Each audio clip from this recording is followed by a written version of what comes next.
Alright, it's go time. 4:30 a.m. Checking out of my Yotel room here in Jewel.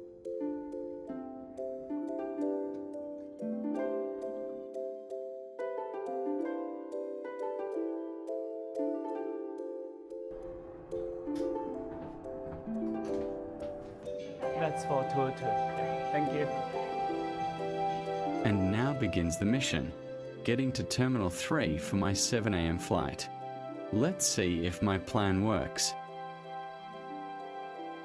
And to be extra smart, I actually scoped out the route the day before. It looked super straightforward. Walk to the bridge area, take the escalator down, walk through the bridge, and it's a straight shot to T3. I felt so prepared. This was going to be a breeze.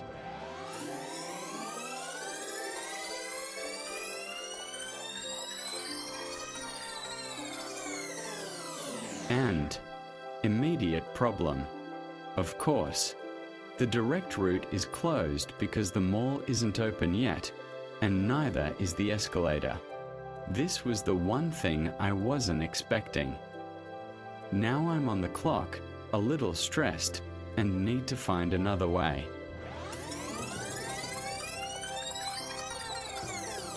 Okay, I quickly find a lift, but it turns out it doesn't stop on the floor where the bridge leads to T3. Great. What should I do? Do I go back to the Yotel reception and ask them for directions? Nah, there must be some lift that goes down just one floor.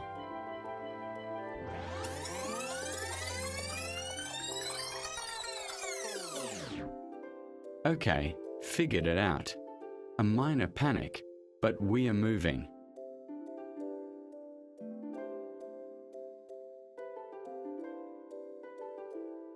Now, it's just a straight shot on this bridge over to T3.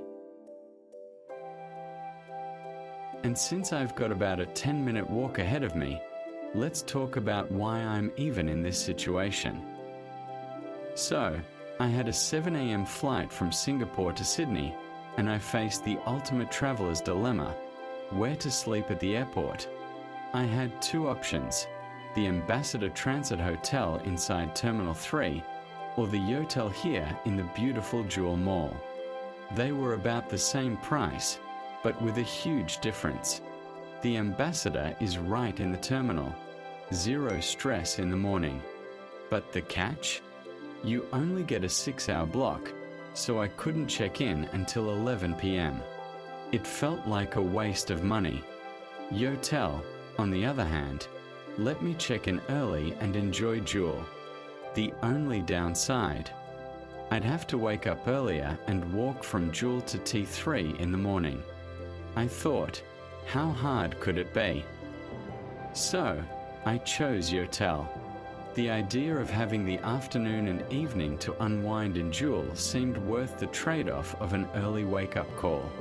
And honestly, apart from that first escalator hiccup, this walk is pretty straightforward and peaceful. Took me less than 10 minutes. And we've arrived. T3, bright and early. Stress level? Back down to 0. Bag drop was empty. Customs was a breeze. All that worry about needing extra time was completely unnecessary. This part was smooth. Now for the real plot twist. Where's my gate? I've cleared customs, grabbed a quick breakfast, done some last-minute shopping in this huge hall. And now I realize there are no big departure boards here. My mobile boarding pass has no gate info. Nothing on the Singapore Air app. I'm just stuck in an information black hole, starting to panic. I only found out the truth by finally asking at a service desk. Turns out, my flight gate had been changed from T3 to T2. No notification on the app. So, after all that perfect planning to be in T3, I now had to take the SkyTrain to T2 to board. So, the final lesson? My hotel choice was fine.